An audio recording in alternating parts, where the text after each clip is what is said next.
18 գլուխ խոշոր մերն է եղել, մեր տնտեսությունից հետո սեգե 9 գլուխ մեր հարևանինը։ Սպանդանոց են տարել, ոսկե կացին երևի, էշմի ազնում է, թե հոկտեմբերանում չիդեմ։ Տարել են հələ գումարներն էլ չեն փոխանցել։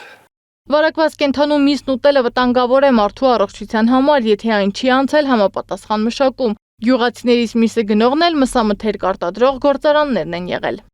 Բրուցելոզը քան որ ենթակա է սպանդի, ինքը սանիտարական սպանդի է ենթարկվում ըստ հրահանգի, մենք ունենք հրահանգ։ Եվ հնարավոր է, որ ինքը կիսա է կամ լավ չփված միսը ուտելուց հիվանդանա։ Ինքը որպես հարուցիչը շատ զգայուն է ջերմության նկատմամբ, ջերմային մշակում անցնելուց հետո դառնում է անվտանգ միսը, ըստ հրահանգի ինքը թույլատրվում է օգտագործել ջերմային մշակումից հետո, առանց սահմանափակումների արդեն։ 1300-ից 1600 դրամով են գյուղացիները վաճառել հիվանդանասունի միսը։ Եղել են ընկերություններ, որոնք պատրաստ են եղել ավելին վճարել ու գնել միսը, սակայն ՍԱՏՄ-ն միայն 2 ընկերության է թույլատրել գնալ գործարքի։ Սա գյուղացիներին ձեռնտու տարբերակ չէ, ասում են շիրակցիները։